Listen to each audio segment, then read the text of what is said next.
Pinagpapaliwanag ng Korte Suprema ang gobyerno kaugnay ng petisyong inihain ng Makabayan Bloc para ipatigil ang Chico River Irrigation Loan Project sa China. Pero tuloy pa rin naman daw ang kontrata kahit dinidinig pa ang petisyon. May report si Dano Tingkungko.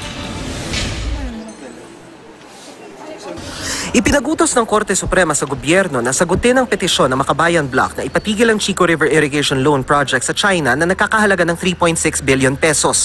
April 4 nang ihain ng Makabayan Bloc ang petisyon na kumukwestiyon sa kontrata at umihiling na ipatigil ito. Now the Supreme Court ordered the respondents to file their comments to the petition within a period of 10 days. Pero ayon sa isang source ng GMA News, hindi nagpalabas ng temporary restraining order ang korte laban sa loan agreement. Ibig sabihin tuloy ang kontrata kahit dinidinig pa ito sa korte. Pangunahing kinukwestiyon ng petitioners ang ilang probisyon sa kontrata na anilay labag sa saligang batas tulad ng confidentiality clause na labag sa karapatan ng publiko na malaman ang detalye ng kontrata, pagpili sa China International Economic and Trade Arbitration Commission at pagpili sa Chinese law bilang governing law sa arbitration sa sitwasyong hindi makakapagbayad ang gobyerno sa utang nito. Labag din daw sa existing procurement laws ng bansa ang naturang kontrata.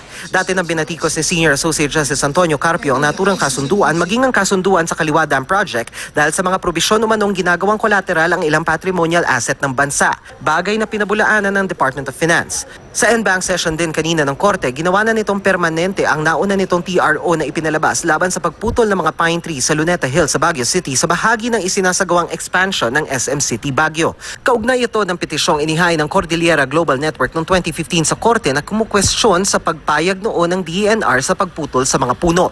The first item or the first matter is close to where we are right now.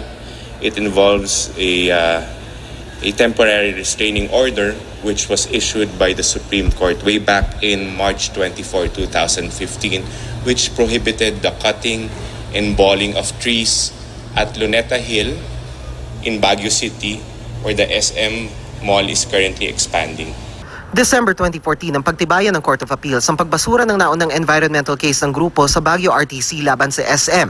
Sa pagtitibay na ito noon ng CA, binawi rin ng temporary environmental protection order laban sa SM na nagbigay daan para ituloy nito ang expansion ng mall.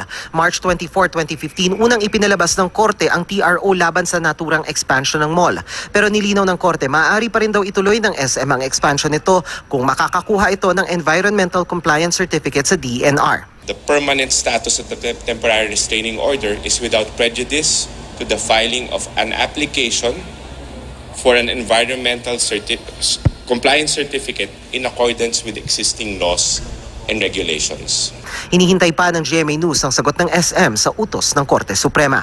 Dano Tingkungko, GMA News.